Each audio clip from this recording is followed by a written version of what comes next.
If you're a maintenance supervisor at a manufacturing facility and your machinery isn't working right, Grainger knows you need to understand what's wrong as soon as possible. So when a conveyor motor falters, Grainger offers diagnostic tools like calibration kits and multimeters to help you identify and fix the problem. With Grainger, you can be confident you have everything you need to keep your facility running smoothly. Call 1-800-GRAINGER, click Grainger.com, or just stop by. Grainger, for the ones who get it done.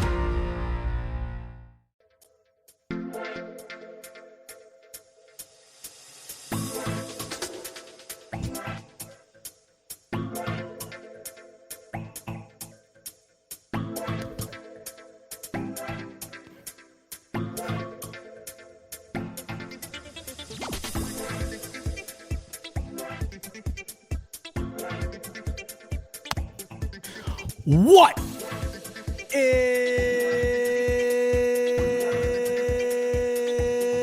up, Buffalo Fanatics? Z-Bot here with you, live on the post-game show, fresh off what the doctor ordered.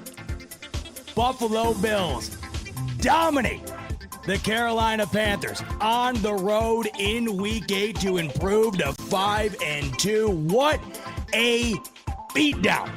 40-9, the Bills destroy Carolina. They go into this game as a touchdown favorite. They walk out beating their opponent by 31 points in the most impressive collective effort we've seen from these Buffalo Bills all season long. This is exactly what we were waiting for.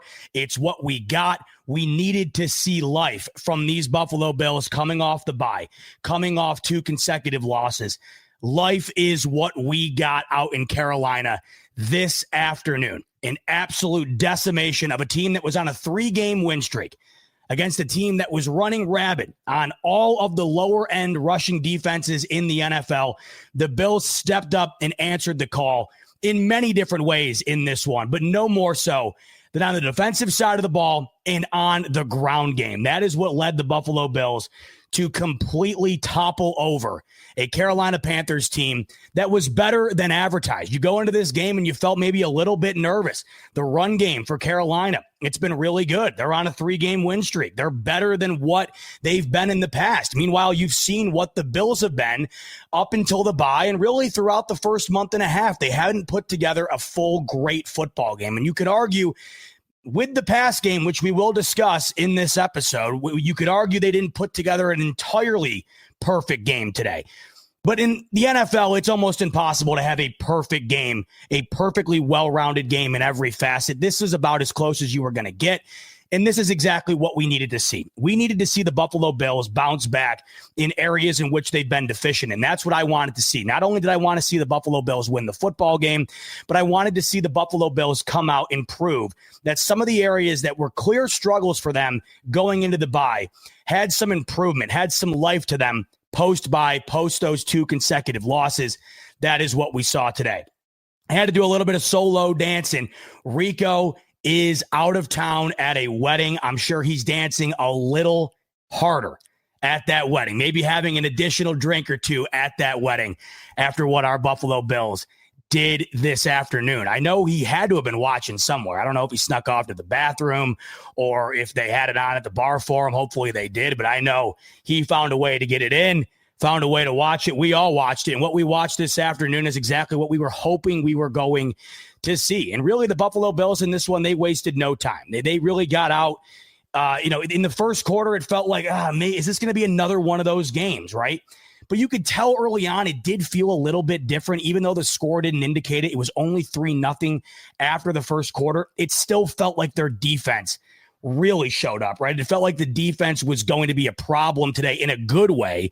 And it really wound up being that. They allowed 9 total points, a garbage time touchdown late to allow the Panthers to get to 9. But really, if they would have had their full unit out there for this entire game, this one really could have finished, 50-something to 3. James Cook, who we'll talk about extensively in the postgame here, he could have finished with 350 yards if he wanted to. They did whatever they wanted on the ground and on defense, and that really is what the Buffalo Bills are going to be, or at least offensively, what they're built around now. They're built around establishing the run game. And if they can stop the run on the other end, this is a good defense in certain areas. Their biggest deficiency, of course, is the inability to stop the run.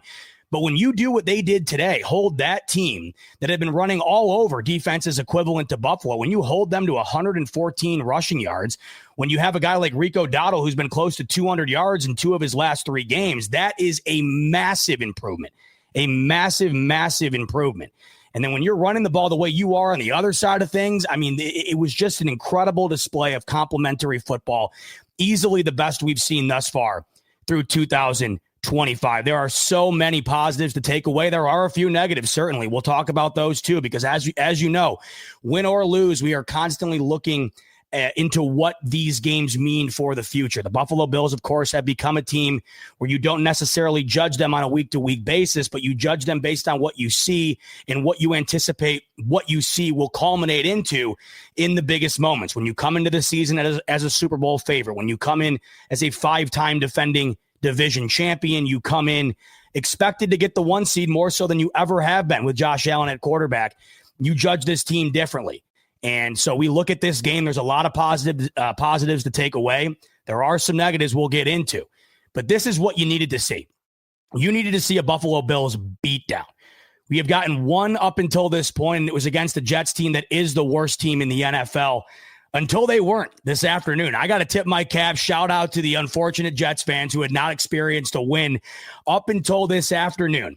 38 points scored by the Bengals in 99.9% of every situation against the New York Jets where you score 38 points, you're winning the football game. Yet somehow that Cincy D lost 39-38. So shout out to the Jets. They got their first win. But up until this point, the Bills really, their only real dominant victory came against the Jets. And it was sort of a boring dominance, right? Where it was just the Jets really couldn't do anything. It wasn't like they were enforcing their will. It just felt like, man, the Jets are really bad and the Bills took advantage. In this one, no, the Panthers aren't a great team, but the Bills enforced their dominance upon them.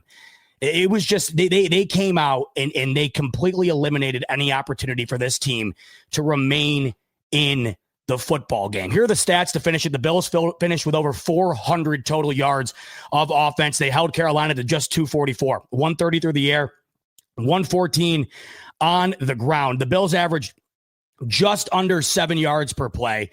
And the big stat here, of course, 245 rushing yards. James Cook just had an all-time day. James Cook just had an historic rushing game for these Buffalo Bills this afternoon. In fact, so historic. James Cook had the most yards in a single game since O.J. Simpson back in the mid-'70s. And what makes that even crazier is that James Cook did not play in the fourth quarter, and he had less than 20 carries. James Cook finished this game, 19 carries, 216 yards, over 11 yards in attempt. That is as absurd of a running back stat line as you will ever see. Not to mention it went along with 2 touchdowns, 2 beautiful touchdowns, including one that Greg Olsen basically called. He did the Bambino. He pointed out and called it. He said this Bills offense, they can run the football as good as anybody. But are they going to be able to develop this into chunk plays? Are they going to be able to score from 30, 40 yards out? The next handoff, James Cook takes it for a home run ball into the end zone, and it never really was the same since. It never felt particularly close. You could argue it was in the first quarter, but I don't know about you. To me, it felt as though this team came out looking better. Pass game, no, we'll talk about that. But you could tell the run game was there, and you could tell the defense came to play. That never dissipated. And then, of course, they would build on it from there. The second and third quarter, they just completely destroyed this team. They went into half up 16-6. They went into the fourth quarter after scoring 3 touchdowns to really seal the deal in this one. So 40 points scored. You coming off of a game where you allow Bijan Robinson to do whatever he wants on the ground. You allow Drake London to do whatever he wants through the air.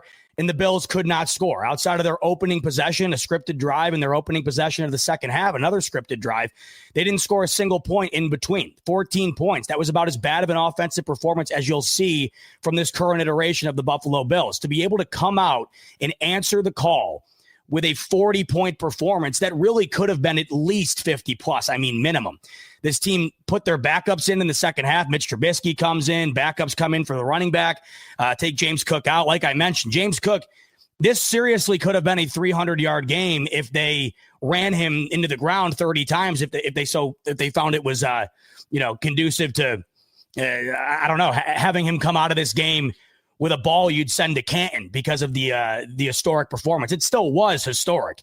And James Cook, all of a sudden, through the halfway point of the year, has become the focal point of the offense. He has been the offense, really. James Cook, if the Bills do not have him under contract up until this point this season, this team looks a lot different. God forbid James Cook had held out. You never knew what would have happened if they didn't get him under contract. Things could be way different. This offense now is a James Cook-led offense. It's been a running forward offense for some time, but it feels even more so now. This Buffalo Bills team is completely built on the run game, and you saw it this afternoon. They basically won this football game by handing the ball off and playing good defense. They won this game in a way that you would win a football game back in the mid-'80s. Josh Allen threw the ball 19 times. He had 12 completions. The Bills had 12 Josh Allen had 12 completions, and they score 40 points. And that's with a fourth quarter where they took the quarter off. Fourth quarter, they're on the sideline having a hot dog talking about the flight home. I mean, that's an unbelievable performance. The response was terrific. It's exactly what you wanted to see. You would have been satisfied with a W no matter how it came, but we talked about this. Something about this game, you needed to see strides from this team through the eye test. You knew the Bills were the better team. They were a touchdown road favorite. You're playing Andy Dalton in his first start for this team this year. You are a Super Bowl favorite coming into the year. These are the games you win.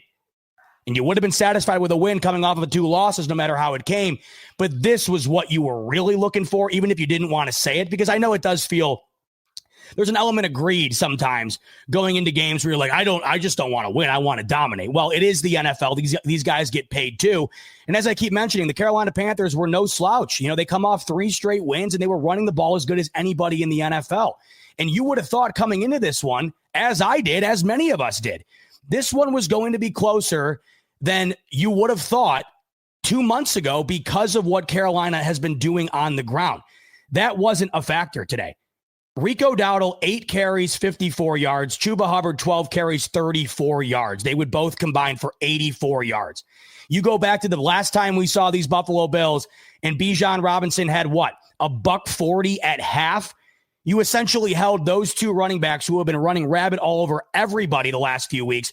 You essentially hold these guys to half of what you held Bijan Robinson to in one half. This was a hell of a response.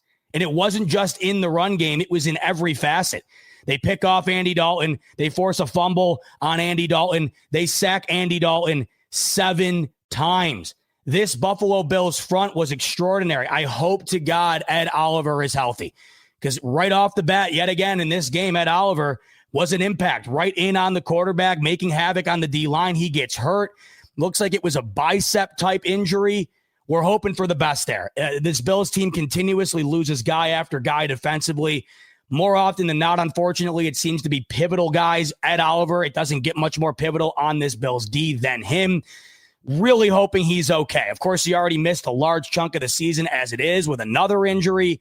So you're hoping he's okay. But look, they still dominated on D-line. Absolutely dominated. In his absence, when he went out, really nothing changed. This Bills defense not only continued to stifle the run, but they made Andy Dalton's day a living hell. Andy Dalton comes in as a vet, taking over in his first start. The last thing that guy wants to do at his age, at this stage of his career, is to endure exactly what he endured today. I mean, this was a rough outing for Andy Dalton. That is the quarterback equivalent of hell on earth. And then you had just had everybody get in on the party today. You had A.J. Epinesa with a sack. You had Greg Rousseau with a sack. You had Ed Oliver with a sack. You had Joey Bosa with a sack. You had Michael Hoyt. Shout out to Hoyt, by the way. He was in, on, and all around the quarterback this afternoon. Great to see the impact felt by him, by Larry Ogunjobi in their first game back off the suspension. Deion Walker with a half sack. Jordan Phillips from the practice squad with a sack. I mean, really, anybody that took a rep on the D-line today, it felt like they got in the backfield, they got a sack. I mean, this was an extraordinary performance. And the ability to dominate in both ways, the ability to take away the pass and take away the run. Yeah, you still had a couple of chunk plays here and there in the pass game, but compared to what we've seen up until this point, Ted McMillan, 7 receptions, 99 yards, but it never quantified into something punishable, really. There was only one drive or two drives where it felt like the Panthers were somewhat threatening. Outside of that, really, they completely held this team in check with no ability to put points on the board. I mean, you even go down to right before the half there, things could have gotten interesting, right? The Bills are up at that point 19-3, and the Panthers are right on the precipice of getting into the end zone and making what felt at that time a 30-0 game be a narrow 2-score game. Would have been 19-10. And they get yet another sack. The Panthers do not have any timeouts. They can't stop it. God bless them. They still got the kickoff. I don't know how they did it. They got the field goal attempt off, but because it was so rushed, because they had no time to set it up, they miss it. So that was just another play. I mean, the amount of plays made by this defense today, off the charts. AJ Epinesa, what a day for him. A sack and one of the most impressive interceptions you'll see, batting the ball up at the line of scrimmage or behind the line of scrimmage, batting that ball up, kneeing the ball off of his right kneecap and then picking it off and taking it for what was this close to being a pick six. Josh Allen caps it off with a tush push, which apparently is back in the play sheet now. Have we seen a tush push up until this point all year? They ran it twice today, once for a touchdown and another. Actually, they might have even ran it more than that, but at least twice, once for a touchdown, one with a penalty called on it, which you never see.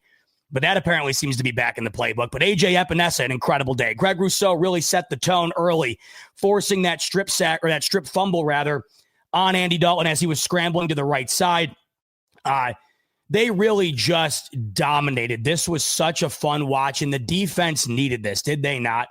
And here's the thing now. You now have a game and a half consecutively here where the defense really did look good. They looked good, really good, in the second half of that Falcons game. It was the only reason the Bills had a prayer in being back in that football game on Monday night 2 weeks ago. So they parlay that into this game where this was their best performance of the year. And once again, I have to emphasize for those who I see in my Twitter mentions saying, well, of course they look good today. It was Andy Dalton. It was the Carolina Panthers. Okay, well, they didn't look good for 30 minutes of the football game against the Falcons team. Who did you see what happened to them today? Did you see what happened to the Atlanta Falcons today? Well, if you missed it, let me inform you, because this, the NFL is just absolutely insane and makes no sense. The Atlanta Falcons today got BTA'd from the Miami Dolphins, who all throughout the week you're thinking if this team is going to just pack it in. I mean, the way things were going, not only on the field, but of course in the press conferences, they just seem like a defeated football team. They go out against that same Falcons team. Granted, no Michael Penix, but Kirk Cousins. I mean, come on. Kirk Cousins is still, it was a little over a year ago where Kirk Cousins gets a unbelievable dollar amount to go and play quarterback for the Atlanta Falcons before they draft Michael Penix, right? And Michael Penix hasn't even played a full year yet. So it's not like, Kirk Cousins is some pushover. Plus, they can still run the football exceptionally well. And the Dolphins' run defense, who got absolutely flattened by this same Panthers team that the Bills stifled today, the Dolphins just beat the Falcons 34-10. So for those who are not at all impressed with what the Bills just did this afternoon, that's ridiculous. Because this Bills team got walked on, destroyed, completely bulldozed by that same Falcons offense minus Michael Penix. In reality, though, in that first half of Monday Night Football, what did Michael Penix really do? He was just getting the ball to Drake London and letting him go nuts, and then they were just handing it off to Bijan Robinson. It wasn't like, Michael Penix channeled his inner Tom Brady for 30 minutes. He just threw some curl routes to Drake London and let him go nuts, and then they handed it off to Bijan Robinson. So I don't want to hear it because Kirk Cousins was the quarterback that it was this gigantic gap of a difference. It wasn't. So for those who aren't finding satisfaction in what you watched this afternoon, I think that that's wild, because this is exactly what we needed to see. If you were to go to the doctor and have a prescription written for what we needed after those two losses and after the bye week, this would have been what the doctor would have prescribed. This was the anecdote. This is exactly what you needed. Would you have liked to seen a better day from Josh Allen in the air game? Yeah, but I would argue that throughout the course of the game, it did come along. It was far better in the second half of the game than it was in the first half, that's for sure. But like I keep saying, and like I mentioned earlier, you can't have the most perfect picture of a game in the NFL. I mean, it happens maybe once a year where you just do every single little thing right. But up until this point, the Bills have been doing a large share of things wrong. And in this game, what was it? If we have a pie chart that you can fill out with 100%, in terms of 1% being the worst game you could play and 100% being the best game you could play collectively, how much of that pie chart's filled out after that game? 85%, 90%. That is a statement W. That is a statement W. I implore you to understand that it's not like you just went and played the Jets again. And also, by the way, just to give you an idea of what the NFL is on a week-to-week basis, the Jets scored 39 points against the Bengals. Now, that's a horrid defense. And we've talked about this. The Bills in areas have struggles defensively. Noticeable struggles. But collectively, it's not a horrid sieve of a defense.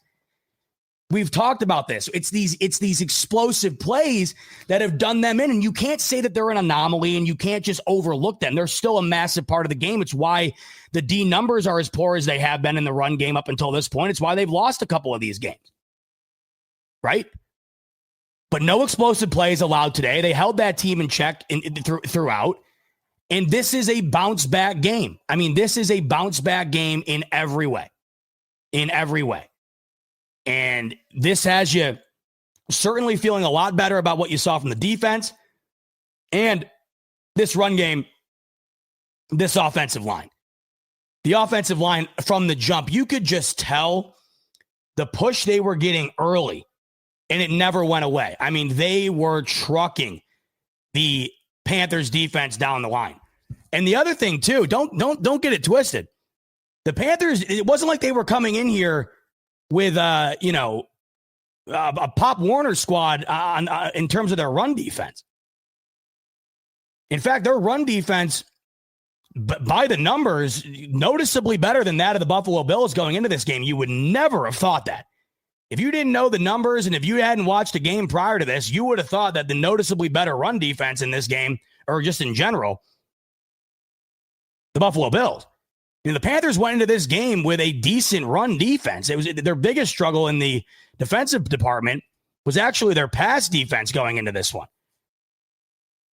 You look at the rushing efficiency numbers. The Panthers came into this 7th in the league in terms of rushing efficiency allowed on the defense. So you didn't just go in and play against the D that was incapable of stopping the run. The Bills imposed their will running the football. It wasn't like they just allowed them to do it. They went and took it. The game that James Cook just put together behind this offensive line was unbelievable. This was truly an historic day from James Cook, who has had up until this point an absolutely remarkable season. You know, oftentimes when people get paid, you worry about them living up to the billing, and especially at the running back position where this was such a controversial extension. So many people were weary of giving James Cook a contract. And I think most people agree that the contract he got was within reason, where the Bills benefit from it and James Cook benefits from it. He winds up becoming the 7th highest paid running back in the NFL. Up until this point, not only has he earned that contract, he is completely outplaying it through the first 7 games of the year here. Yeah, he's had a couple of games that maybe weren't the most impressive thing in the world, but I mean, these are the numbers right now.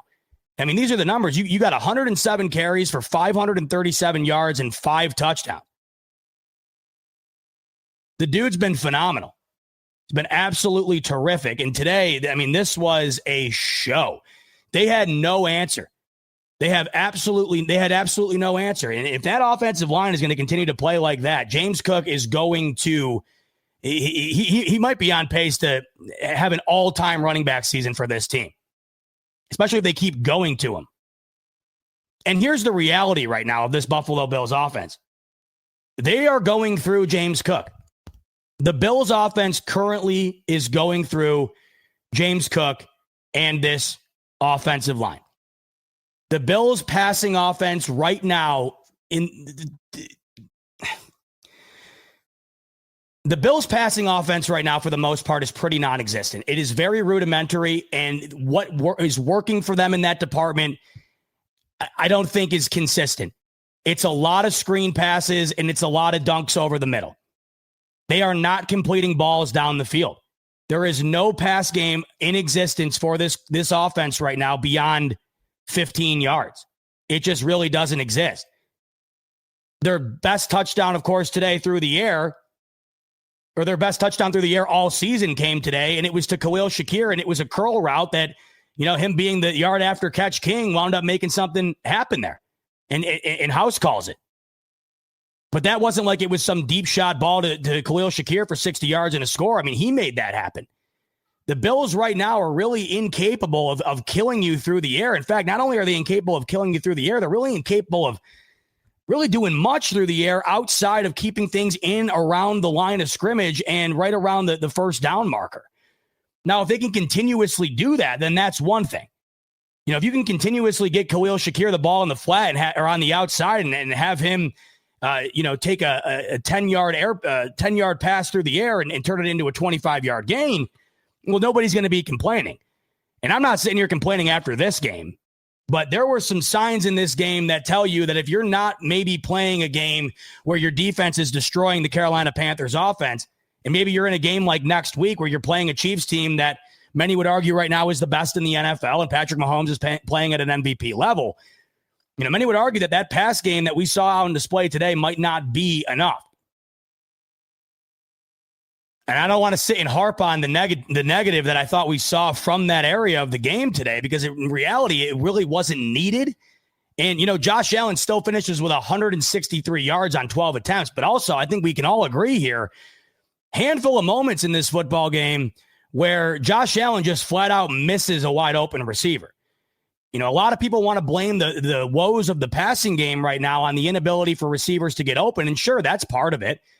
I mean, right now, Keon Coleman, it's not there. It's just, it doesn't exist.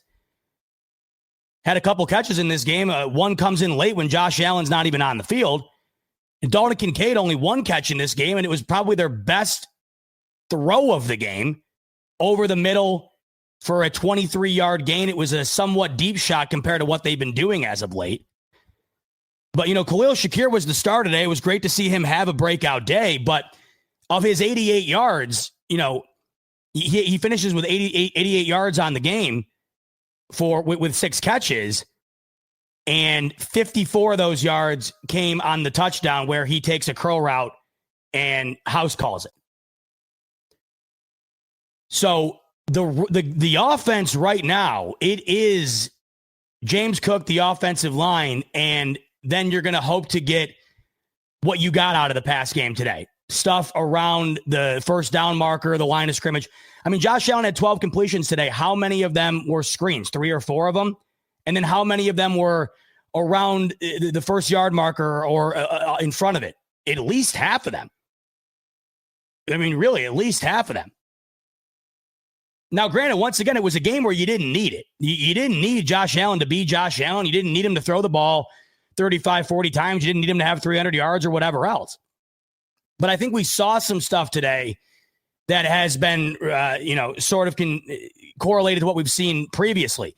The pass game today might be the one thing that didn't look noticeably improved based on the woes going into the bye. And we'll see. Not every week are you going to be able to win games like this the way that they did. And give them credit. They did it and then some. And I'm not knocking the way that they won the game, because they won it in dominant fashion and they continued to go with what was working. But you watch that pass game today and you can't help but wonder what that might look like next week, what that might look like down the line here in games where you're going to have to throw the football.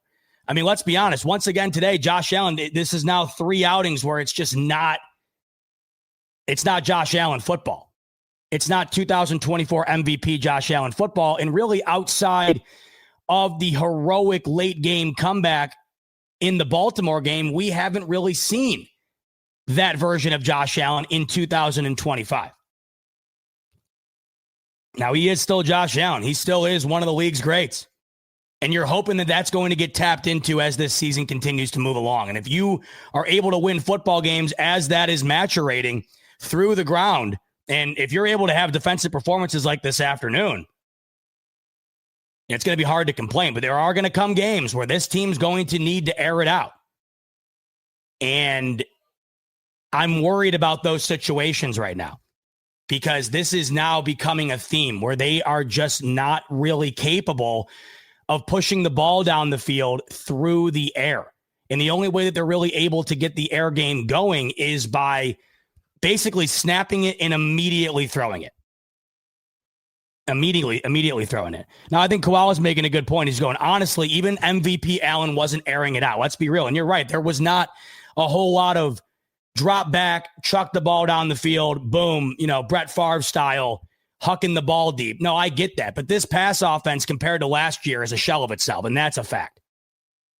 That's a fact. And we're also watching Josh Allen. He didn't throw an interception today, but we're also watching him miss wide open guys. This is why when I continuously keep hearing everybody talk about that, the fact that this pass game and its issues are completely based on the inability for receivers to get open, I would say that, yeah, that's certainly part of it. There's some plays you watched this afternoon where Josh Allen will scramble out of the pocket and try to make something happen, and it's just not possible because nobody's open. That's certainly part of it. But I also watched a couple of plays today where Josh Allen put the ball nowhere near where a wide open receiver was. And that's usually not what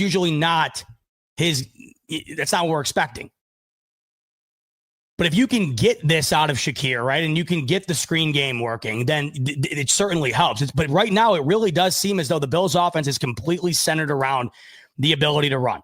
And if they can run the football, they are going to succeed. If they can't run the football, I think that the Buffalo Bills offense is going to be in some noticeable trouble. And I think that that's fair to say. I don't think that we have learned up until this point that the Buffalo Bills are capable of winning a football game against a top-tier team without the ability to establish a significant run game. Now, luckily for Buffalo right now, they're running the ball about as good as anybody. And if the offensive line is going to play like they did this afternoon and James Cook's going to be able to take advantage of it the way that he did, there's not going to be a whole lot to worry about. I mean, this team really is running the football about as good as anybody in the NFL right now. And you can't have it all. I'm not saying you can, but you do have a quarterback that's coming off of an MVP win here. You got a quarterback that is capable of doing unbelievable things.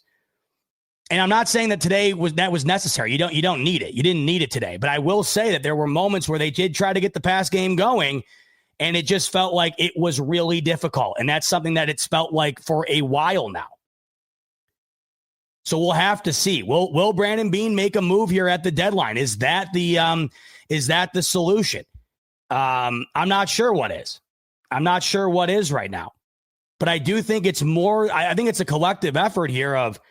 Some of it could be play calling. I think some of it could be the lack of talent overall at the wide receiver in terms of high-end talent at that position. And I also just don't think Josh Allen is playing a top-tier football right now. But, there's something to be said about getting out of their own way. And the Buffalo Bills did not turn the football over. And we go back to the last couple of games, and that was a problem.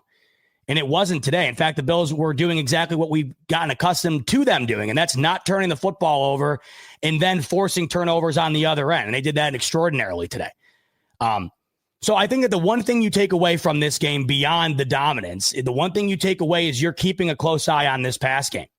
You certainly are. And I know that if I know Josh Allen, the competitor, and I know Joe Brady, I know this team, I know they're walking away from this one not feeling overly satisfied about what they were able to do through the air. Now, I will give them credit. They were able to improve in that area throughout the game. It started off really slow, but the points still all count the same. I don't care if it's a 10-yard pass or a 70-yard pass. If Khalil Shakir can make that happen, you're going to take it however it comes.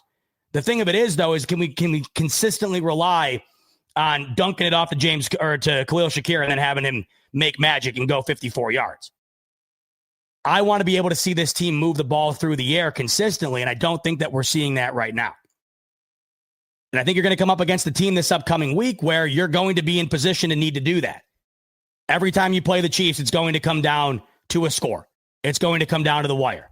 And you might not be able to run the football in that moment. It might be a 2-minute drill. You might not have any timeouts, whatever. Are you going to be able to drive the football down the field through the air? And I think right now, from what we've seen, it's safe to say that would put you, the fan, it would put you in a state of worry if that was to end up being the situation. Thing of it is, though, is we know that they're capable of it. But unfortunately, we have not seen a whole lot of that this year. And I'm wondering what it's going to take to be able to get to that. And if that's making a move, I mean, we've heard the rumors, right? We've heard rumors about them making a potential move at wide receiver. We've heard it from multiple beat reporters or multiple journalists at the national level. There's been nothing concrete, and there really hasn't been any specific names. But you've heard the names thrown around, right? Olave, the potential of A.J. Brown, which, that would none of these would be easy. Olave would be a bit easier, of course. I see at this point, though, if that's what you think is the difference, I have no problem with the Bills overspending at wide receiver if that's what they think is going to be able to open things up. I mean, the Bills, essentially their first round pick more than likely will be an early second round pick in the grand scheme of things. Do what you got to do. But anyway, in this football game, though, this afternoon, it was like I said, if you're looking at the pie chart here, it was 90% positive. The 10% negative to me was the inefficiencies in the pass game that were noticeable. But I think if we're looking at that pie chart, I'm looking at a 90%. I'm looking at that pie, and 90% of it is a whole lot of good. This defense, let's give them their flowers. Let's spend some time here talking about what we saw from this Buffalo Bills defense.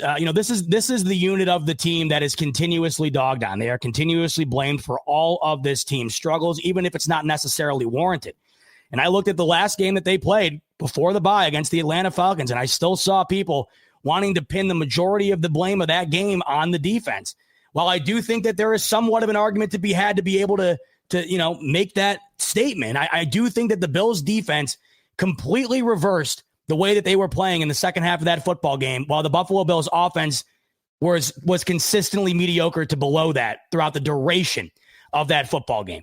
And if we look at the second half of the Atlanta game, the Buffalo Bills defense did everything imaginable to allow that team to not only get back into the game, but really multiple opportunities to go and win the game. And they did not take advantage of a single one of them. So I look back at that game, and it really felt like the Bills were starting to gather some momentum in the locker room of the Atlanta game. And I think you saw that really kind of make its way into this game. Max Harrison out there in his first NFL start. I thought he got some really good reps in. Thought he looked good. He had a great tackle. And I was so glad that McDermott decided to rip the Band-Aid off, not wait any longer, and go and allow your first-round draft pick to get reps. Go out and allow him to get his feet wet, because you draft this guy to be the future of a positional group on this team currently that is just not up to snuff. It is not good enough as it stands to be a unit that you rely on to take on some of the better passers in the NFL, which the AFC is completely filled with. You needed to get him out there. You needed to get him ready to rock, because that's what you're going to be facing down the stretch here. You're going to be facing top-end opponents, and of course, you're going to blink, and before you know it, 2 months is going to go by here, and the Bills are going to be making their way into postseason football. He needs to get as much experience, much reps as possible. And I thought this was a perfect opportunity to do it. You were going into a game that you felt pretty confident in. I mean, it obviously depends on your varying degree of confidence, but I think we all thought we were going to see a better Bills team today. I mean, that was at least the hope. And of course we certainly did. My whole thing though, was you would have much rather saw Max Harrison get some experience, no matter how limited it was, get some reps in against the Panthers instead of trotting him out in his first NFL game against Patrick Mahomes. I just thought that would not make any sense. You're going to throw this guy to the Wolves against that team who's now fully healthy, right? Rashee Rice, Worthy, Kelsey, and obviously Mahomes, who currently right now is the number one fantasy quarterback for what that's worth. It just goes to show you, though, that offense is far better than what it was. That offense is now clicking to a degree that they were really not last year at any time, really. The Chiefs didn't score plus 30 until they met the Bills in the AFC Championship. And they're right around 30 routinely now. And I just thought that if you were going to wait on Harrison and then debut him against the Chiefs, it was just not going to be the ideal spot to get this dude his first real experience in the league. And then you could argue, well, should they wait till the week after? And then it's like, well, you get to the point where, man, this guy was on IR, which should be a 4-week designation, and you're going to wait to get the guy in there for the first time in week 10?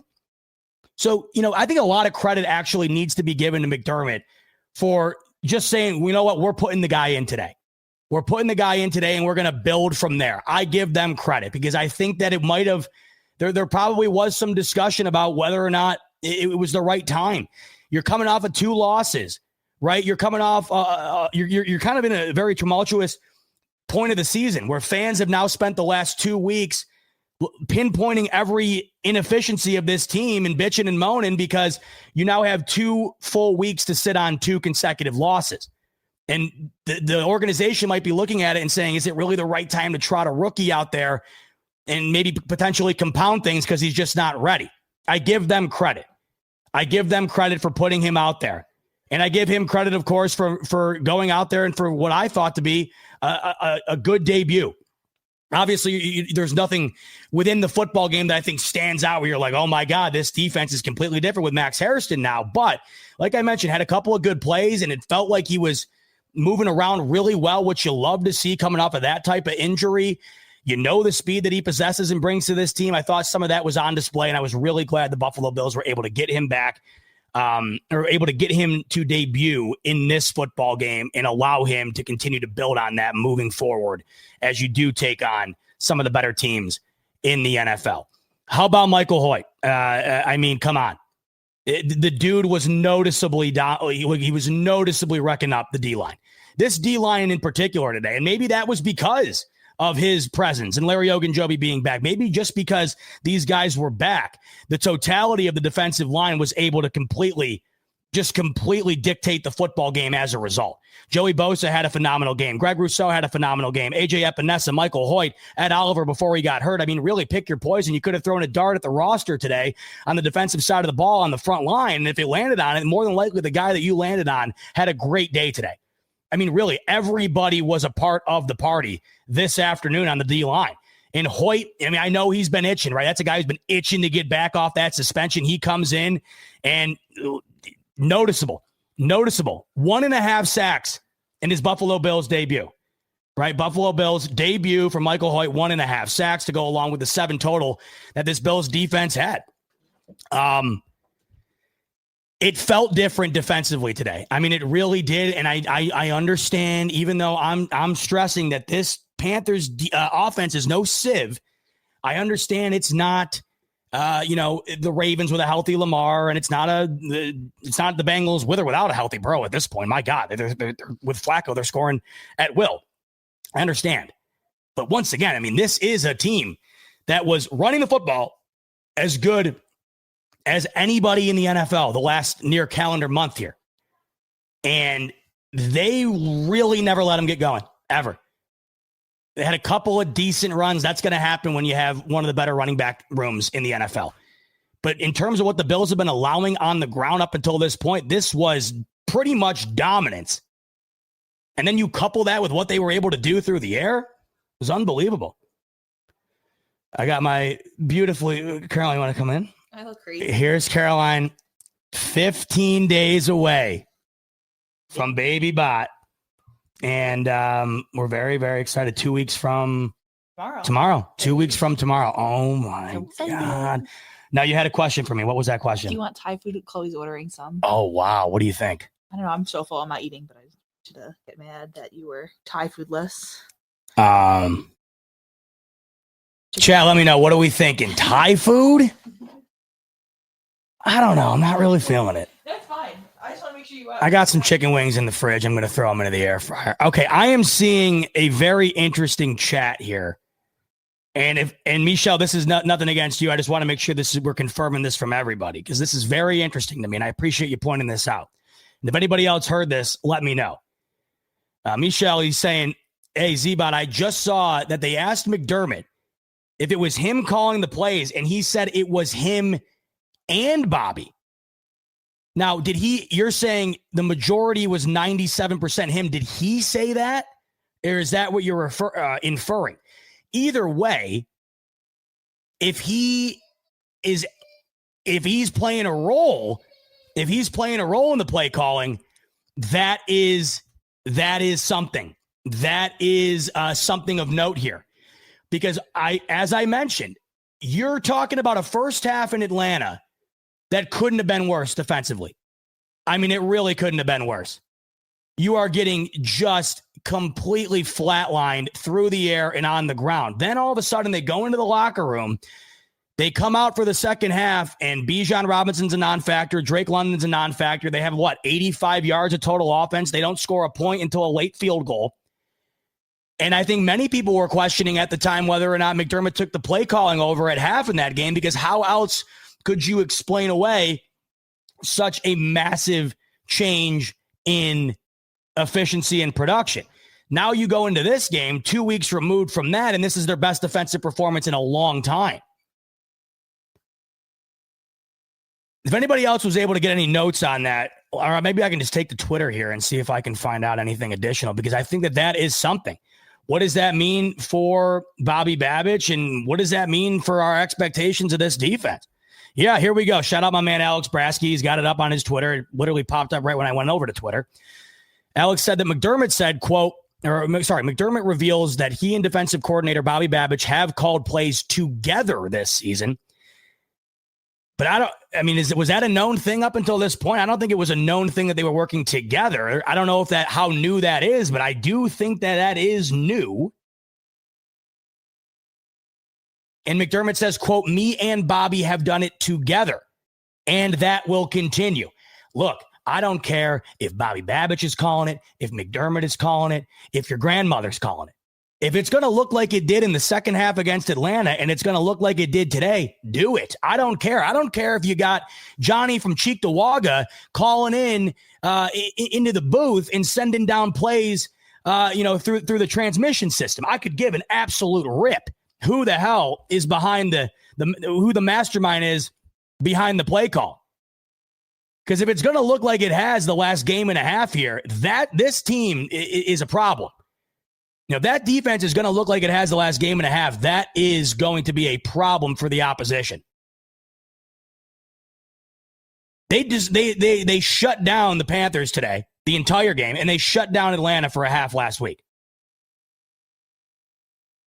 Something was noticeably different, and it does make a lot of sense that something could be what might be a significant change in play calling and the play caller.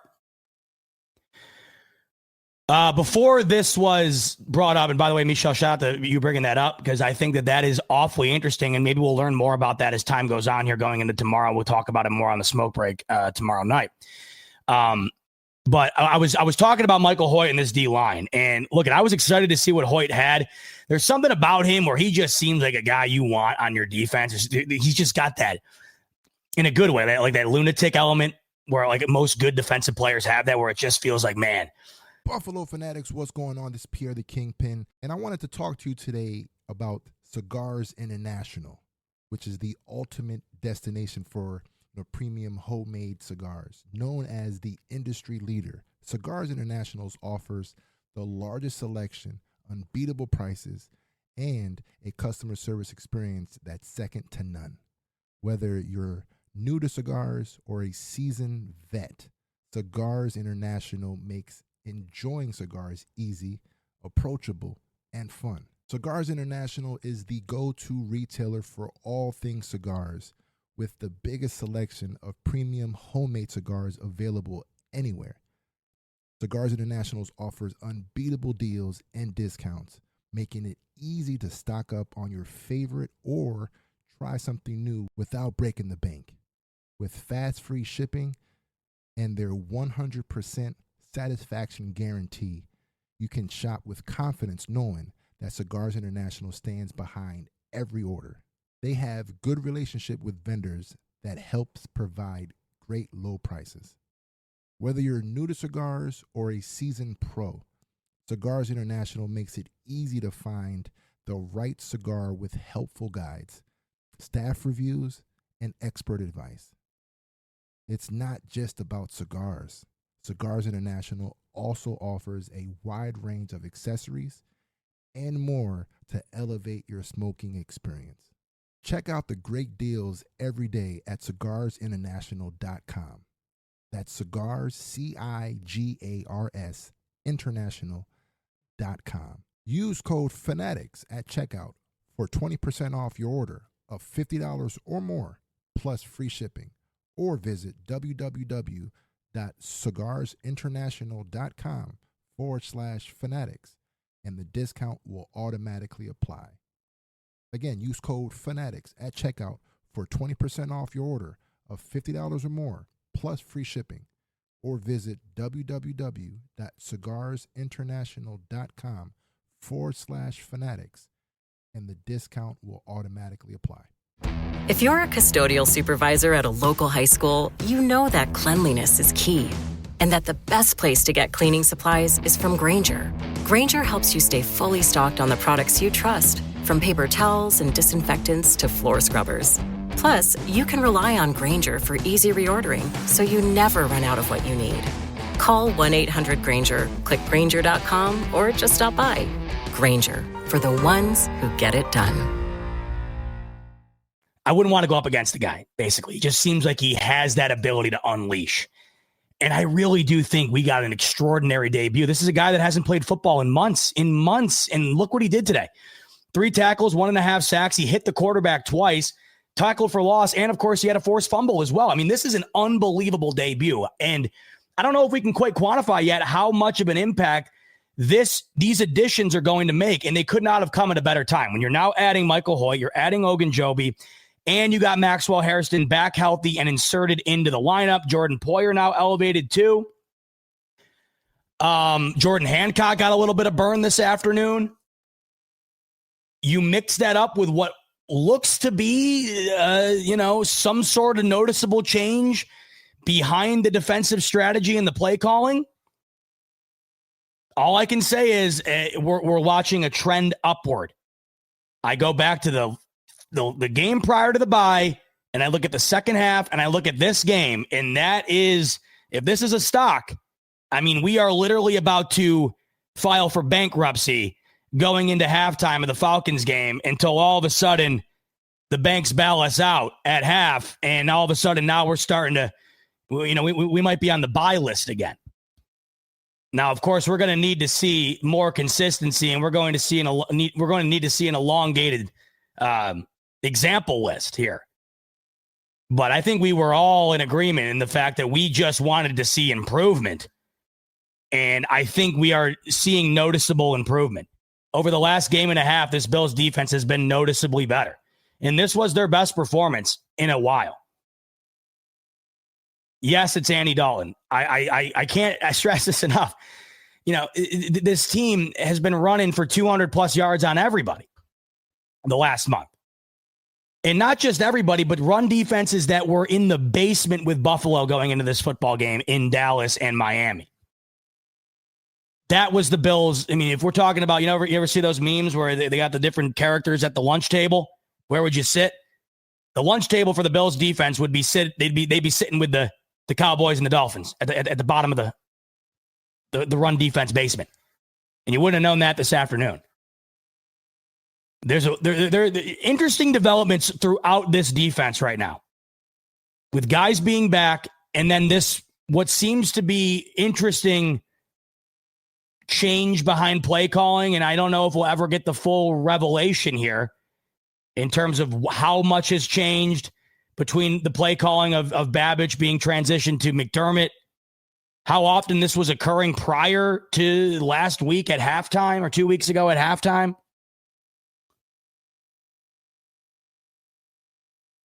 But you have got to be ecstatic about what you saw from a defense today that has their first-round draft pick back healthy, 2 of their bigger offseason acquisitions off a suspension, and then, of course, one of their bigger offseason acquisitions in Joey Bosa have a great day today as well. I mean, that to me, and it's crazy when James Cook has a performance that rivals that of prime O.J. Simpson from 50 years ago. It's an incredible defensive performance when I think that is on par in terms of what you will remember from this football game. 7 sacks, multiple turnovers forced, 9 points allowed. I really do think that the big takeaway here, it's almost, to me, it's like a 50-50 split. It's James Cook and it's this defensive performance. And of course, this is what you wanted to see going into a game like next week that really could be so pivotal. You got the Patriots continuing to win here. And I don't know if that's going to end anytime soon with the schedule that they have. I mean, they rolled the Browns today. They were up 9-7 at half, and you were thinking maybe something could happen there. And no, nothing happened there. They wound up completely rolling them in the second half. So now you got New England. They're 6-2, right? They won that game 32-13. It was 9-7 at half. But next week, if you're able to beat Kansas City, then you can really start to formulate your path to the 1 seed again. You lose next week, and Kansas City continues to play well, and you see New England continuing to stack games. Not to say the Bills are missing the playoffs. I think we can all agree that, if we get shades of what we saw today, this team's going to be playoff bound, especially with the back half of the AFC right now being, you do have a loaded top end, but the back end is bad. I don't think we're going to see many people sneaking in, especially with a team like Cincinnati losing today. That was such a bad loss for Cincinnati. Terrible loss. We'll see what happens with Pittsburgh tonight, taking on Aaron Rodgers' former team in the Green Bay Packers. Denver right now beating up on Dallas. They're 5-2. If Dallas had any sort of defense, maybe you could anticipate a comeback here, but they do have an incredible offense. So obviously we're rooting for Dallas in that game. But, the Chiefs are really starting to hit stride here. And I think if you can find a way to get them next week, and, that's, of course, the game of the year every year, things start to get really interesting. But I think you start to feel a lot better about what could possibly be down the line here off of what you saw today. Now, it is just one game. We have seen multiple games this season where you didn't feel great. So we can't put all our chips into this basket. But you certainly can feel good about this one. I mean, there's no question about it. I'm not going to walk away from this saying, all right, you showed me once, I'm not going to take anything away from it. This was a team coming into this one on a 3-game win streak, running the ball exceptionally well. The Bills completely took that away and put up 40 points. You really couldn't have asked for a much better performance. Now, speaking of a performance that you really just you couldn't script it better. James Cook. Is it not insane? I mean, we are now 2 months removed from contract discussions surrounding this guy, with a large portion of this fan base ready to, break a table in half for all the wrong reasons because James Cook was threatening to become one of the higher paid running backs in the NFL. It winds up working out. The hold-in results in a mutual agreement between Bean and Cook. He becomes the 7th highest paid running back. Water under the bridge. Let's get ready for the year. And you might be thinking at the time, all right, so he gets paid.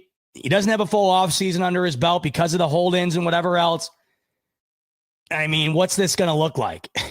It's looked phenomenal. I mean, you could argue right now going into week 9 here with the conclusion of week 8 being, for the Bills just a couple of hours ago.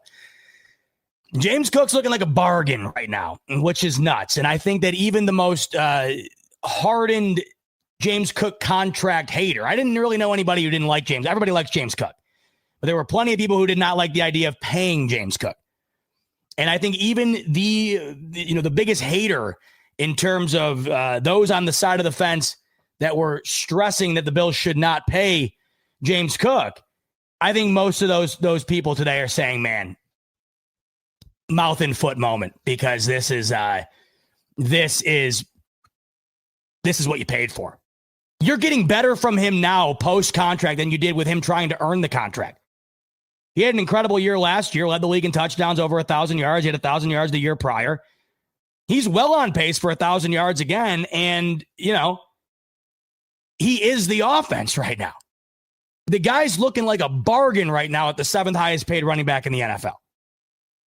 He is the focal point of the Bills offense right now. And I think that, take this how you want. It doesn't really matter to me because I think it's a fact. I think in multiple games this year, he's been the best offensive player on the team. And he was the best offensive football player on the team for the Buffalo Bills this afternoon. He was. Now, Rage is saying, no one said don't pay Cook. That is not true. That is not true. Maybe you said that. You said what we said was pay him what he's worth. And that's what Bean did. We were right. I mean, maybe you were right, but brother, I'm telling you right now, there was a ton of people saying, just don't pay him. We don't pay running backs. Nobody pays running backs. Move on. The amount of people saying Ray Davis can just fill his shoes. We got Ty Johnson. We're fine. I mean, I think there were a lot of people in your shoes I think I would probably lean towards me being in your shoes there, where I was thinking 20 million when that number was getting tossed around. I mean, I looked at that and said, come on, Saquon Barkley's coming off of a Jim Brown, Barry Sanders type season here. They just won a Super Bowl. He won Offensive Player of the Year. He had 2,000 yards. I mean, yeah, $20 million. Yeah. Right. But, you know, you looked at what he was doing, and he had to get paid. He had to get paid. It was a matter of what. I think a lot of people thought 20 million was a lot, but there were also a lot of people that were just saying, meh. A lot of people were just saying, don't pay the guy. Don't pay him. And I think most of those people that were saying that are certainly looking at it today saying, I don't know, I don't know what the Bills offense would be right now if we didn't have the security of James Cook locked in. Because he was the best offensive football player for the team today. He was the best player. He was the best football player on the field today. He was the best football player on the field this afternoon. And the weekend might finish here, and he might be the best offensive player throughout the league in Week 8 upon its conclusion. And he's had week after week after week of really solid play. And this is nothing, of course, without the offensive line. And the offensive line was just terrific today. You go back and watch some highlights. And, of course, James Cook's vision, navigation, agility, athletic ability, you need all that to take advantage of a good offensive line. Not anybody can just line up back there and do what James Cook did because you have a good offensive line. But when you combine James Cook's ability with what the offensive line is capable of and what they did, against the Panthers, this is the result you get. This is the result you get. 11.5 yards a carry. I mean, that is disgusting. 11.5 yards per carry on nearly 20 carries is absurd. Is just absurd. And if you go back and watch the highlights, if you don't focus entirely on James Cook, dancing around and making magic happen, if you just focus in on the offensive line, I mean, you will see an incredible push right off the jump. And like I mentioned earlier, this is a Panthers defense. No, they're not the 85 Bears, but they had done a really good job against the run up until this point. They were 7th in efficiency against the run on defense. And I think that they flashed the stats a few times on the broadcast today, talking about their numbers going into this game and the numbers they were allowing in this game. And I think for the most part, the majority of them were like doubled. And because of this, if you watch the pregame, I was telling Rev, there was part of me that thought because, the weaker element of the Panthers defense was their ability to get after the passer and, really stop the pass and or to be able to get pressure on the quarterback. I thought this was going to be an air raid type game. Maybe not what it was years ago where you're talking about airing the ball, 40 plus yards through the air and winning that way. But I just thought maybe it was going to be maybe like a 30 plus attempt Josh Allen football game and he gets 275 plus yards. I thought that maybe that would be what we saw. But they said, no, we don't care what the numbers say in terms of what you're doing on the ground. We're going to go right at you. And then they did. That's exactly what they did. I mean, James Cook, 19 carries, 216, 11.5 on the ground, 2 touchdowns, 11.5 average per carry and 2 touchdowns. What did he do in the fourth quarter? What did he get? 2 handoffs? What did he get? 2 carries in the fourth quarter? I mean, seriously, if this game in an alternate universe, if James Cook was doing the same thing, but the Bills defense was getting rolled and this was like a, 48-40 game. I mean, James Cook finishes this game with 300 rushing yards. In an alternate universe, if it was the same exact game, except the Panthers were just going nuclear on offense and James Cook had to play the full duration of the game, like there really is no doubt in my mind that he gets close to 300 yards in the football game. They took him out with like 13 minutes left.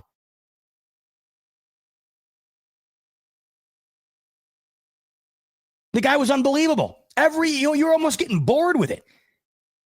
Like, by the time the Bills were blowing him out, you're almost getting bored. Like you look up, oh, there's another James Cook first down on first down. 1st and 10, snap, hand off, James Cook, move the sticks, do it again. I mean, it was like too easy. And it's not that easy. And it hasn't been easy against the Panthers for a lot of teams. Like how easy did it look? For an offense right now in the pass game where nothing seems easy, like let's be fair. Nothing seems easy in the pass game. Even you have your longest touchdown pass of the year today against Khalil Shakir.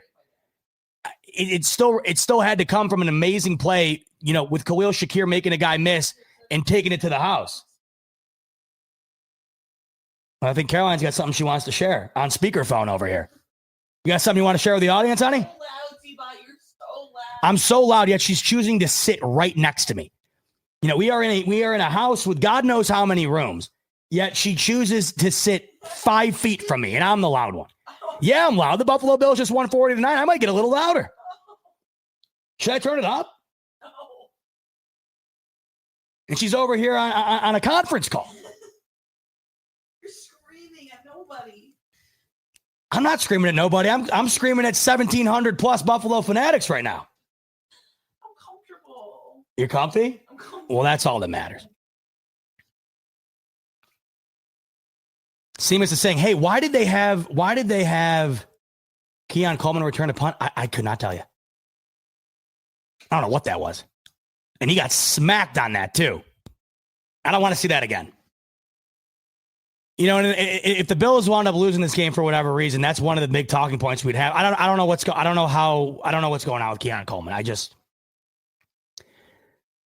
It's not there. It's clearly not a focal point of the offense. And when it does seem like it is, it's the same fade route down the sideline. They didn't run it today. Thank God. I hate the play. And hey, by the way, let's give a shout out to not running an end around today on 3rd and 1. Let's give a round of applause to getting the hell rid of that play. And hopefully it just completely leaves the playbook from here on out. I got to go on a rant here for a second, by the way. Just saw a pass interference in the Broncos game. I don't know how you guys are. I am so sick of pass interference. It is the most punitive penalty in sports. It is the most punitive penalty in sports. It is a game-altering penalty. In games, throughout the 4 major sports, is there any game-altering penalty where you can literally change the football game on a dime the way you can with a pass interference call? The only argument I could listen to would be if you award a penalty shot in hockey. But those are very rare, and they only come when it's blatantly obvious that a player trying to go and score is tripped up or is interfered with to the point in which it completely hindered them from being able to put the puck in the net, and you don't see it all that often. I am so sick and tired of this. Something has got to change. The penalty has got to be revamped. I just saw it out of the corner of my eye. You got a Broncos receiver running a deep route, and he gets tripped up with the defender. They go from the 50-yard line to the 5-yard line. Like, it's just ridiculous. And Koala is saying exactly what I have been saying forever. It needs to be a set amount of yards, and it should be 10 or 15 yards. The fact that pass interference is a spot foul is such a bad element of this sport. It is such a bad blemish on the sport we all love. It's horrid. It's awful. There is no single other penalty in all of sports that affects the outcome of football games more so than this. And it's always at the discretion of a ref and however he's feeling about the particular play.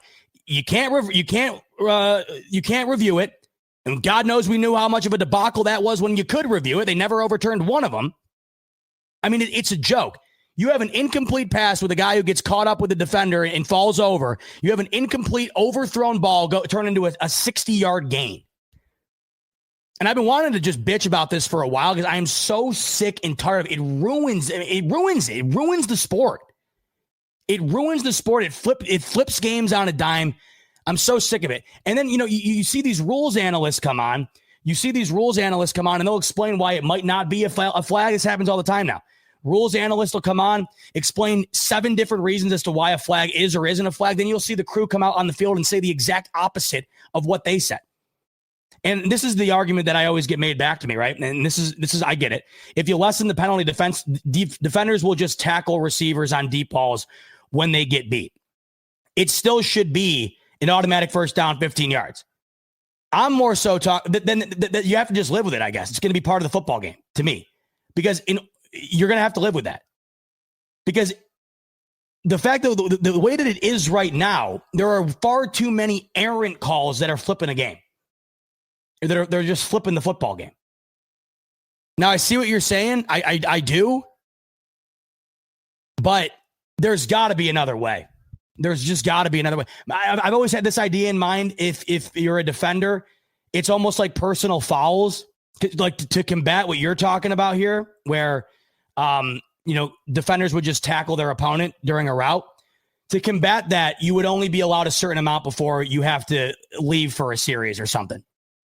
Like you'd have to, almost like in college, if you get called for a targeting call, you're thrown out of the football game. And now I'm not saying you get kicked out of the game for the whole game, but maybe you have to miss the next set of downs or the next series. I don't know. Something's got to give. It is the most punitive, game-altering penalty in all of sports, and I absolutely hate it. That's my side tangent. Anyway, speaking of the refs and whatnot, Bills have had their share of penalty problems going into this game. They still had more penalties than Carolina in this one. 7 penalties for 60 yards. I'd like to see some more improvement there, certainly. The Bills, at one point in the year, were like the least penalized team in the NFL, and that has significantly changed over the last month or so. Didn't affect them today, but we've seen it affect them in the past. So, that's something you want to see cleaned up. They still get called for a couple of holds a game. It seems like inevitable. What's odd is the Bills have like one of the best offensive lines, and not just in terms of what we watch. And I think it's obvious when you're watching them, they're one of the best offensive lines, but in terms of the measurements or the metrics, they have one of the better offensive lines in the NFL, but they're also called for some of the most holding calls in the NFL. So like, how could it be both ways? Okay. Sorry to do this again. Okay. Did they call that one? Okay. What is it now? Because I'm seeing I just saw a pass interference out of the corner of my eye. That was a pass interference. And they didn't call it. No, it was a legal man downfield for Denver. So on this play, what I thought was a blatant pass interference. And you go back to the Ravens game. By the way, big W for the Ravens today. Beating Chicago without Lamar. And there was all that controversy about Lamar being a full participant in practice and then not playing. They actually still wound up covering the spread. So I think people who are upset about that might be less upset about it because of that. I think that was a big reason as to why people were kind of up in arms about it. Didn't wind up mattering much. But there was a play in the Bears game, Bears Ravens, and DeAndre Hopkins just blatant offensive pass interference. It's the Ravens' final drive of the game. They're up by a touchdown. If they score again, they'll put the football game away with the amount of time left. It's 3rd and 7. DeAndre Hopkins has both of his hands extended, completely, blatantly pushes off, catches the ball, no call. And then this is what drives me berserk. Then you go and bring in Gene Steratore, and you got the crew in the booth talking about it, right? They're talking about it, and they're all like, that's a blatant pass interference. Gene Steratore's breaking down the fact. I think like Hopkins even put his hands on the dude's face mask. So they're sitting there talking about how it's a flag. Meanwhile, life goes on. First down, game over, basically. Frustrating. 3rd down for the Bills offense today. Great. Also, another area of improvement for the defense today that we know has been a concern. They were great at getting the Panthers off the field. 4 of 11 on 3rd down, which was nice to see too. What's shocking in this game is that you'd think usually when you win a football game in the fashion in which the Buffalo Bills did today, you'd think that there would be a major discrepancy in the time of possession, and there really wasn't. The Bills had 33 minutes of time of possession to the Panthers 26, and both teams basically ran 60 plays. The Bills ran 60, the Panthers ran 59. So it was just an ass kicking on a level playing field, really. There wasn't like the Bills, ran a kickback to get to 40. And it wasn't like that they had 45 minutes of time of possession to their 15 or whatever, but it was just a between the trenches dominant win for the Buffalo Bills. And hopefully this sparks confidence moving forward, especially in a game next week that is so massive. I cannot believe we're already here. Bills Chiefs next week. The Chiefs are going to be coming off of a short week, by the way, and that's going to be in Buffalo. Chiefs are heavily favored tomorrow night at home against the Washington Commanders without Jaden Daniels. In all likelihood, they're going to win that football game. They're more than a 10-point favorite. So they're going to go into that football game. I mean, here's what's kind of lying ahead, right? Here's what's going to be kind of waiting for you, because I think we can probably pencil in. I'd be stunned if the Commanders win that game, right? So if the Chiefs win on Monday night, and I think most of us are going to be in anticipation of that being the case, they get to 6-3. The Bills are 5-2.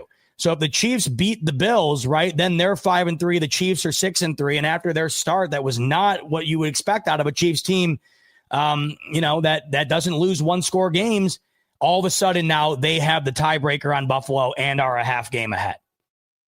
So next week, so big. And then, the Patriots here too, you got to keep an eye out on New England. Not that you didn't already know that, but this is a good football team. This is a good football team who I just don't anticipate losing much, in the near future here. You got Atlanta. Who are the Atlanta Falcons, by the way? Anybody know? What in God's name is the Atlanta Falcons? You beat the Bills. That offense looks like Kurt Warner's Rams.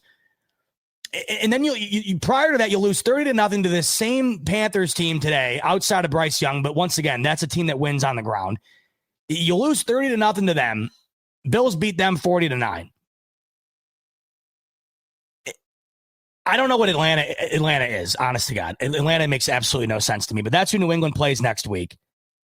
And you got the Bucs after that. I'm high on the Bucs, but not as high as I usually am or would be.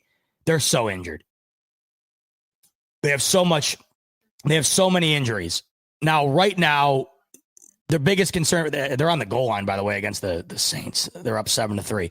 The big concern for them, they need to get Bucky Irving back, but they lose Mike Evans for the year. Chris Godwin's still been out. Igbuka's banged up.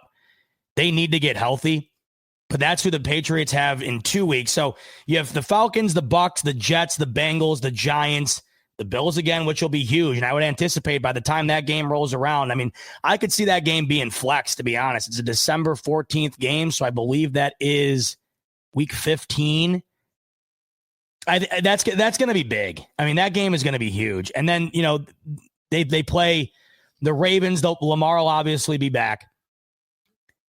And then they finish with the Jets and the Dolphins. So you got to keep a continuous eye out on New England, who have been rolling. This is now back-to-back weeks where they win almost with identical scores. 31-13 against the Titans last week, 32-13 this week against the Browns. And of course, those are two weaker teams, but the Browns defense is no joke, and they put up 32 on them.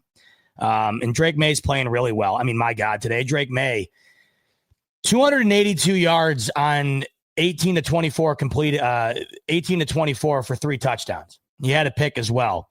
But how about Mac Hollins led the way today?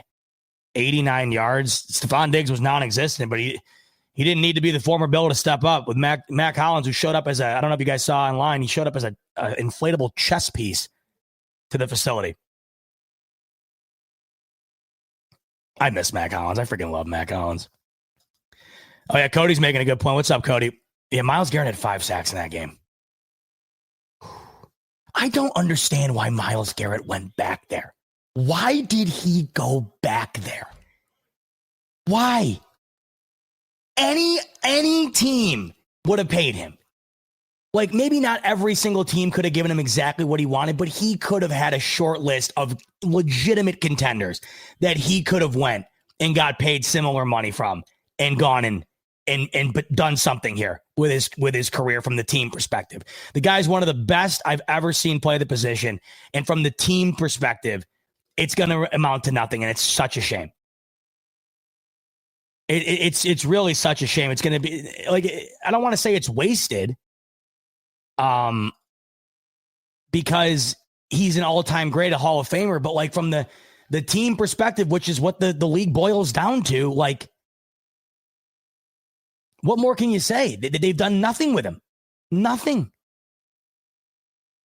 And I don't know why he went back there. They had, at one point, they had, 6 quarterbacks this offseason? In what world did you think things were going to be turned around?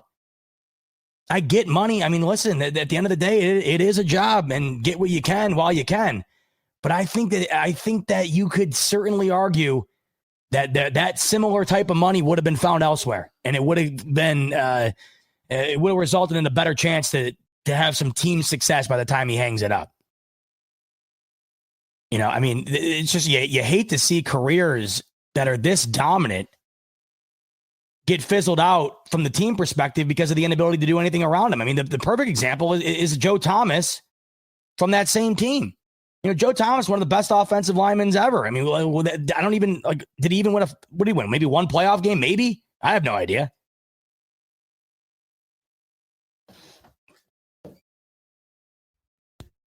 You've seen crazier, right? I mean, you saw Dallas with Micah Parsons going into his prime. You saw him trade him to a team that beat their ass in the playoffs a couple of years ago. Like, the things can happen beyond what you would anticipate. Myles Garrett would have gotten paid by some contender. Absolutely. So my wife, I think she's now on her 7th phone call. I mean, you would think she's running a telecommunication service over here. You're getting me a Diet Coke?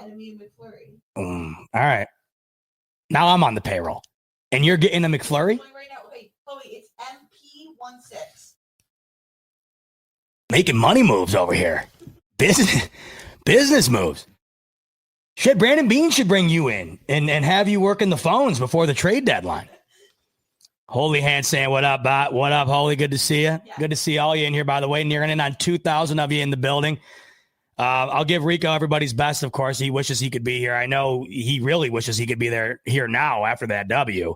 But he went to go see his mom, and he's at a wedding, and he's having a good time with the family. He doesn't get out there as much as he'd like to, I know. So I'm sure he's enjoying it, and I'm sure he's even more so enjoying it after that W, and he'll be back with you this week. I miss getting on here with after a dub with Rico. We're going on a month now because we had 2 straight losses and a bye. So you know what, though? It'll make what will hopefully be a W against the Chiefs that much better. I mean, we're going to bust out. We're going to bust out them moves if we beat the Chiefs next week. So what did you wind up deciding on, honey? I got an Oreo McFlurry and you got a Diet Coke. Wow. So excited. And she knew I needed one. I'm about fresh out. Yep. I'm on my 9th of the day. And I'm going to take a nap now once you stop streaming. Oh, man. Holy saying, you ready to talk about the Niners loss? What happened to the Niners today? Houston's another team like Atlanta to me that I can't figure out. Houston looked so bad against Seattle last week. So bad. That offense looked like, I mean, it was just abysmal. And CJ Stroud went nuclear today against the Niners. I mean, but you were thinking, though, for the Niners, at least, these injuries had to catch up with them at some point. You want to talk about a banged-up team. I mean, holy crap. That entire team, they can't catch a break. Speaking of which, the Giants today, too, I feel bad for their fans, man. Right when it started to feel like things were kind of trending in the right direction. And no, you weren't anticipating going to the playoffs this year, really, or doing much. But, they were really fun to watch. And obviously they got something with Jackson Dart. But now you got Neighbors out for the year. Cam Scadaboo, poor guy, man. His ankle did a 180. I can't imagine he's back anytime soon. I think Dexter Lawrence got hurt today. They're banged up. So it's not just the Bills that are facing injury. And listen, the worst part about this day today was the loss of Ed Oliver, and we'll be monitoring that. Now, I did see Thigh Doc comment on it, and obviously this is all speculative, and we got to see more here, and we got to hear more and get updates. But from what I saw from Thigh Doc, he always has an initial read, and I know, like I said, it's all speculatory. But so Thigh Doc took a look at the video. I didn't want to read this. Once again, this is a complete assumption. This is just Thigh Doc's initial assessment of the situation. Thigh Doc says, quote, assuming surgery in 48 hours, he will be about 10 and a half weeks post-op by wildcard weekend. He will wear a brace. There will be some uncertainty. Could be good by either wildcard or divisional. Would be good by AFC Championship. Thigh Doc's initial read is that the injury, in his estimation, is a distal bicep tendon rupture, which is typically a 3-month recovery. Oh, my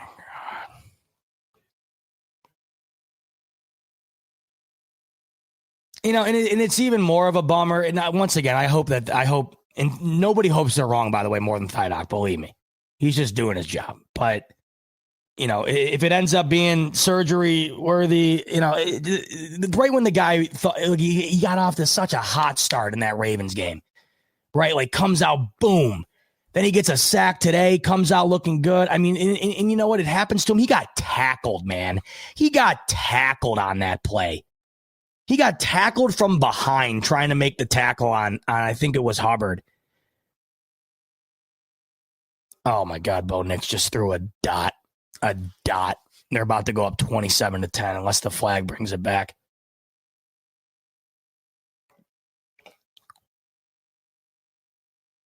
Yep, touchdown. Wow, Denver is just dominating the Dallas Cowboys. So they're on the highway to 6-2 here. Dallas's D is bad.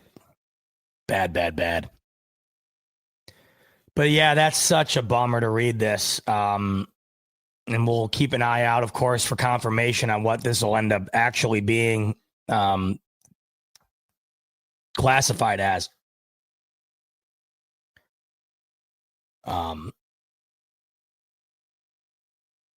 Yeah, so for all intents and purposes, this looks like this could be a potentially regular season ending. Hope to have him back for the postseason, I guess. Oh, that's a bummer. But, luckily, the silver lining in losing him potentially is that you do have Hoyt back from suspension, who looked phenomenal this afternoon. You got Larry Ogunjobi back. But, man, Hoyt was impressive. There was a scuffle, by the way, after the game. I don't know if you guys saw. Kimberly Martin on Twitter, she works for ESPN, and she tweeted out a clip of what looks to be some sort of scuffle between Panthers and Bills players post-game. Kimberly said she talked to Deion Dawkins on the field and asked him why the emotions were so high. Okay, so it looks like it was between Deion Dawkins and Ashawn Robinson. And I guess Dawkins looked up at the scoreboard and said 40-9. Said he was trying to shake hands post-game and then chaos. That's a hell of a response. I mean, sometimes that's all it is. Scoreboard. Yeah, I mean, it's really hard to get into it with someone post-game when you lose 40-9.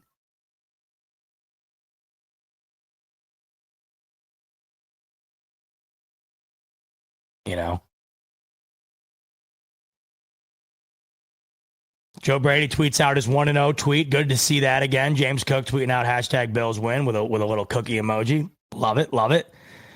So everyone's feeling good. I'm feeling good. Hopefully you guys are too. That was a feel-good victory. I mean, it really was. Bounce back massively. And like I said, the best way to put it, it's just what the doctor ordered. This is what we need after 2 losses and after the bye. And now, I mean, how about McDermott? This is an impressive run here. You now have a 9-0 record post-bye, have yet to lose since he's taken over. And you now have Josh Allen, knock on wood, never losing 3 consecutive games. Josh Allen now, continues his streak of not losing 3 straight. This is why, to me, this game was so pivotal, because if they had lost this game, the commonalities of the organization would have been fractured. You are now anticipating this team every time that they lose 2 straight to bounce back. And you are also anticipating this team to win every single time they come off the bye. And if you were to have gone into a game as a touchdown favorite and lose for the first time in both those situations, it would have been panic button territory. And I was at the point where I was convinced that if they were to have lost that football game, that you would never have heard the cries from the fan base be louder in terms of wanting to make significant changes from the top. This is why they had to respond the way that they did. And they did that. And that's where you got to give them all the credit in the world. They absolutely responded in a way that we were hoping they would. And I think for the most part, at least for me, they certainly exceeded expectations in the way they responded. Let's give a shout out to Jeremy, new member of the BF squad. Great to have you in, Jeremy. Thanks so much for joining up. Great to have you. Appreciate you. Scotty's coming in. Scotty's saying, Ed Oliver is out for the season with a torn bicep. At least that's what the medical doctor said after taking x-rays during halftime. Yeah, so Scotty, we just talked about that. It's looking Like we're going to lose Ed Oliver for a while here. Looks like we're going to lose him until at least deep into the playoffs, if that. Now, of course, once again, nothing confirmed, all speculative up until this point, but that seems to be the general consensus until we do get some sort of confirmation on the injury. And it's just an absolute bummer because he was playing terrific football before he got hurt initially, came out today looking good, hurt again. So thinking of Ed Oliver, just a total bummer. And another one of these defensive injuries that continue to pile up for this team year in and year out. And you just hate to see it. Terrible. Danny Echo coming in saying, bring on KC. Great complimentary football. Totally. Couldn't agree more. But don't lose sight of our needs. Cornerback, safety, and wide receiver one depth threat to open up other receivers. In frustrating news, when Oliver, Milano are healthy, it's an accident. Yeah, so no Milano today. We'll see when we get him back. He wasn't out there today. Obviously, Raps on IR, Bernard hurt. And this is where you're thankful you had some resurgence, right? Where you got Maxwell Hairston back off of IR. You have Hoyt and Ogunjobi back. That's huge. So at least you're getting some of that resurgence. But yeah, I mean, once again, every year with this defense, it's just a laundry list of guys, and it continues to keep compiling what feels like year in and year out as the season goes along. But you said it best, Dan. Bring on KC. We're all excited. We're far more excited now than we would have been if this would have went south. We needed to get a game like this to re-spark the excitement, the energy, the confidence going into what is always the game of the year. And this time around, it will be in Buffalo. It's next week with a 5-2 Bills team that will likely be taking on a 5-3 Kansas City Chiefs team after they get what should be a victory against Washington at home on Monday Night Football, with them being a double-digit favorite. Matt's coming in. James Cook looked like the best player in the NFL. I mean, like I said earlier, Matt, I think the day could conclude here, and James Cook will finish as the best offensive player in the NFL over the weekend here. I think he'll probably finish with the best performance offensively of the weekend. It wouldn't shock me if he wins AFC Player of the Week on the offensive side of the ball, and it would be completely deserved. This was an historic performance from the franchise perspective. They flashed the graphic on the broadcast. It was the most rushing yards in a game since OJ back in 76. So we're talking about literally a half a century since we've seen the type of rushing performance that James Cook delivered today. And it was exactly what they needed in order to reinvigorate this offense towards putting points up on the board and dominating their opponent. They basically scored 40 points today because of what James Cook was able to do on the ground and what this offensive line was able to pave the way for him to do. It was an extraordinary performance, just absolutely off the charts. I can't wait to go back and rewatch it. We'll talk about it more on the smoke break and all the little intricacies within it. But it really just did feel easy. It felt, not that of course it is easy, but when you watched it, it came easy. And as I mentioned, with a pass game right now where nothing seems to feel easy or come easy, luckily for the Bills offense, based on the push the offensive line was getting and James Cook's ability to take advantage of that, it looked easy today. It felt easy, and the numbers reflect that. 19 carries, 216 yards, 2 touchdowns, 11.5 yards per carry. Just off the charts numbers, off the charts performance from James Cook. Just an incredible outing from him, an incredible outing from this defense, and an incredible bounce-back W that was much needed for the Buffalo Bills coming off that bye and 2 consecutive losses. All right, we're an hour and a half in the books. We'll have a smoke break coming your way tomorrow. Well, we'll dive deeper into this one. I'll go and rewatch it, watch some tape as well, get some different angles. I'll also have Rev be coming on tomorrow night. He was on with me during the pregame show. He'll be joining me again tomorrow. So we'll dive even deeper into this game tomorrow. We'll talk about everything we spoke about today, but even further. We'll take a look at some other stuff as well.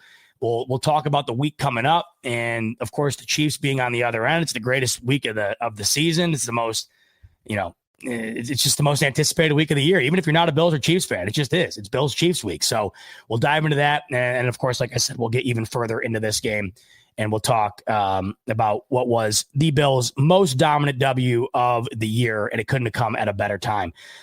Rico will be back with you Tuesday for the Rico Report. You'll get his first initial reaction to this one, and I know he's got to be feeling good about it, so he's looking forward to being on with you, and that'll be a fun one as well. So we got you covered all week long. We're looking forward to hanging out with you. And I really appreciate you coming and hanging out with me after the post game of the 40-9 drubbing that the Buffalo Bills delivered to the Carolina Panthers. Nearly 2,000 of you hanging out throughout the duration of the episode. I appreciate every single one of you. Hope you enjoyed the W, and I hope you enjoy the rest of your Sunday. But in the meantime, that's going to do it for me. On the way out, by the way, I got to give a quick shout out to my friends over at Sleeper. Now, earlier in the day, on the pregame show, what did I have? I had Josh Allen more than 1.5 passing touchdowns. I had Rico Dowdle more than 54.5 rush yards, and I had Dalton Kincaid more than 50 receiving yards. So I did the reverse sweep. I got reverse swept. Didn't come close to hitting that one. Let's see if I can do a bit better in the nightcap. I'm very much looking forward to this football game. Sunday Night Football with the Steelers and Aaron Rodgers taking on Rodgers' former team in the Green Bay Packers. You can't beat that storyline. It's awesome. Could very likely be the last time Rodgers ever plays his former team. You have the Steelers coming off of a gut-wrenching loss to the Bengals a week ago in the icy hot bowl. So they'll be looking for revenge. And the AFC North now is awfully interesting with the Bengals losing a game that you would not have anticipated they were going to lose against the Jets this afternoon.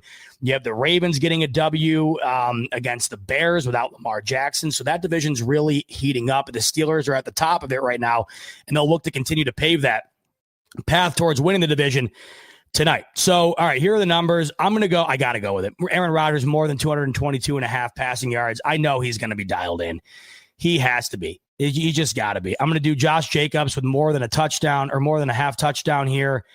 And give me DK Metcalf to get in the end zone off of one of Rodgers' passes. So Rodgers, more than 222.5 pass yards. Josh Jacobs to get in the end zone. DK Metcalf to get in the end zone.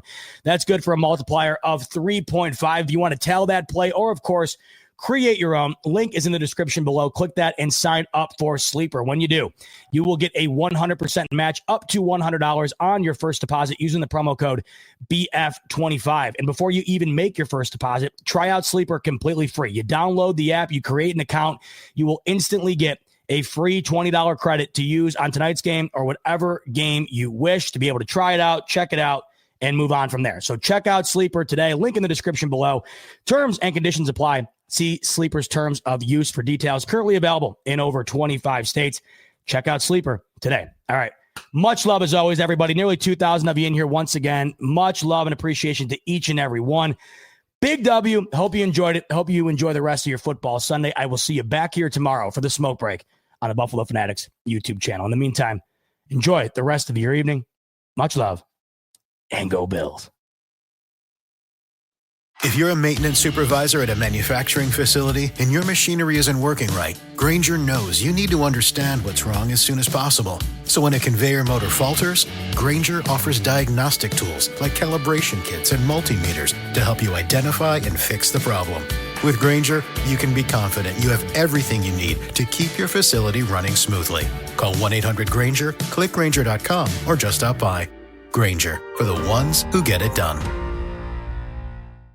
If you're a podcast host, listen up. This one's for you. My name is Allie Jackson. I'm the host of Finding Mr. Height, a dating and relationship podcast that I've been doing for 4 years now, sharing my positive and practical approach to dating that's built on my own life experience. And I wanted to share another experience that I've had, my secret behind monetizing my show. It's called Red Circle. And I was just telling my colleague about how much I love their platform. With Red Circle, not only am I getting a seamless hosting experience, but I also love the support I receive in ad sales. It's not just typical ad sales either. It's targeted opportunities based on my show and my life. And the platform is super simple. You just set your preferences and Red Circle matches you with sponsors that align with your show. You can vet every opportunity and their platform gives you great analytics. More recently too, my Red Circle team has brought me opportunities outside of my podcast on social media to really augment the podcast partnerships, bring them full circle. I just can't recommend them enough. If you want to give it a try, go to redcircle.com to get your free trial. That's redcircle.com for a free trial.